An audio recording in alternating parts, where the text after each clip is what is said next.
মুকেশ আম্বানি ওর অনেক টাকা, সে টাকা রিয়াদ নেই, কথা বুঝতে পারছেন? ওর ছেলের বিয়েতে খরচা করেছে কত খবর আছে, ইন্টারনেটে দেখেন, বললেন বলছে 50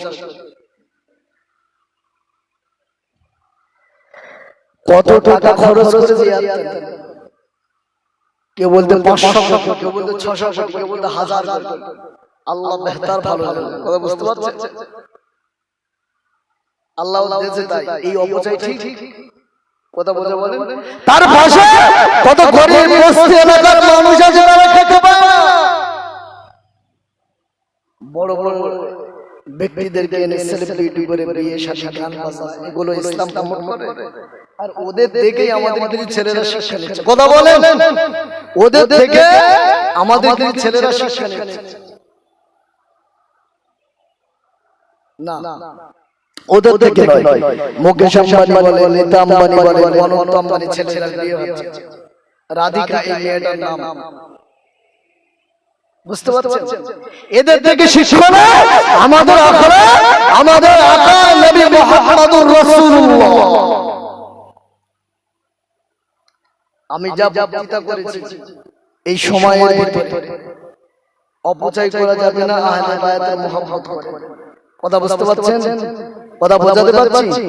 একবার উচ্চ স্বরে দরুদ শরীফ আল্লাহুম্মা আমি শাস্তি দেন, তাদেরকে আইনের আওতায় এনে শাস্তি প্রদান করেন, কিন্তু না না, এই যদি দোষী না হতো তাহলে হুসাইন রাদিয়াল্লাহু আনহু হুজুরের সঙ্গে দুশমনি করা শাহাদাতের দুজনে যারা ছিল তাদেরকে অবশ্যই শাস্তি দিতে। কথা বুঝতে পারছেন না? পিছনে ওর চক্রান্ত না থাকলে কি করতো? শাস্তির আওতায় আনতো, কিন্তু সেটাও করে নি। এর দ্বারা বোঝা গেল ওর মদতে কাজ হয়েছে।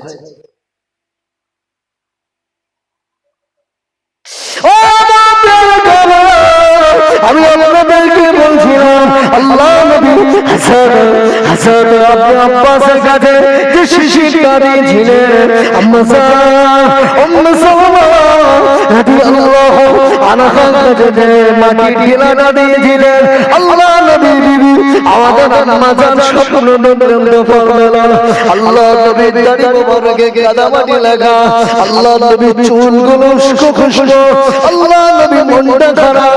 আম্মা জান জিজ্ঞাসা করলেন ইয়া রাসূলুল্লাহ, ইয়া হাবিবাল্লাহ, হুজুর আপনাকে তো এমন কখনো দেখি না। আল্লাহ নবী, হুজুর আপনার কি হয়েছে? আল্লাহ নবী বললেন ও বিবি, আমার হুসাইনকে কারবালার মাঠে শহীদ করেছে।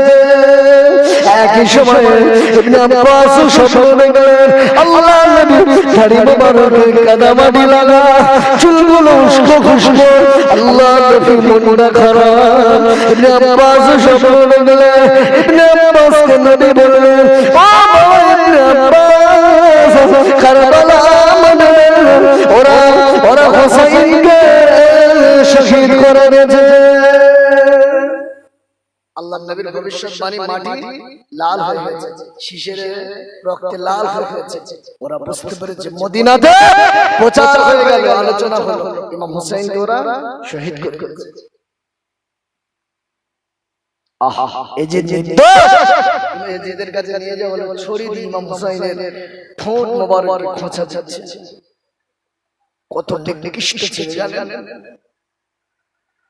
ওর মৃত্যু ভালো মৃত্যু হয়নি, ওর মুখটাও পানি না পাওয়ার কারণে হয়েছে। ইমাম জয়নুল আবেদিন হুজুর মদিনাতে এসেছেন, ফিরে এসেছেন। হুজুর ছোট তাঁবুতে থাকেন, হুজুর পানি ঠান্ডা পানি পান করতেন, পানি সামনে আসলে হাওয়া করে কেঁদে ফেলতেন,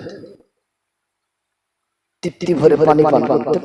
পানি সামনে আসলে বললেন পানি শেষ, এই পানি পানি করে আমার ভাই, আমার পরিবার, আমার আব্বা পানি পানি করে তাদের জীবন শেষ হয়েছে। পানি পানি আমি জয়নুল আবেদিন কিভাবে তৃপ্তি ভরে পানি পাবো? আল্লাহু আকবার। আব্বা বলে আজ আমরা পানি মসজিদের ট্যাপে যাই, অযথা খরচা করি। কথা ভুল বলছি বলেন? বাড়িতে কল আছে, অনেকের মাসাল আছে, পানি এনে ঢেউ বার হয়ে যাচ্ছে। পানি আল্লাহর নিয়ামত, এই পানিকে অপচয় করা যাবে? না। আমার বাড়ির সাবমার্সাল আছে, কল আছে, আমার বাড়ির পানির সুব্যবস্থা আছে, পানি এনে ঢেউ নষ্ট হয়ে যাচ্ছে না, আল্লাহ দিয়েছে ঠিকই, এটা নিয়ামত। এই পানিকে অপচয় করা যাবে না। আপনি বলেন, আপনাদের সামনে এখন যিনি আসছেন বাংলাদেশের প্রখ্যাত, আলহামদুলিল্লাহ আমরা গর্ব করি। ভাই আমাদের একদম নিকটস্থ বাড়ি, কথা ছাড়া চেনেন তো? কিন্তু বাংলার এমন কোনো জায়গা বাকি নেই আল্লাহ নিয়ে যায়, প্রত্যেকটা জেলায় জেলায় জায়গায় জায়গায় আমার আল্লাহ পৌঁছে দিয়েছে।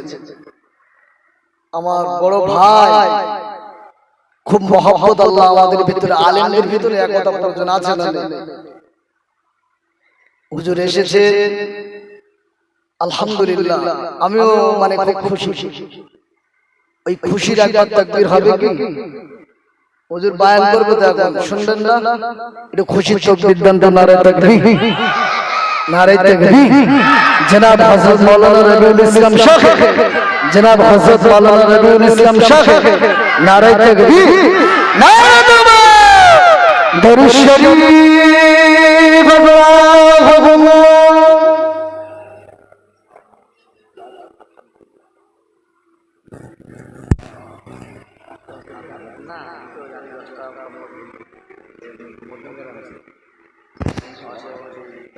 কারবালা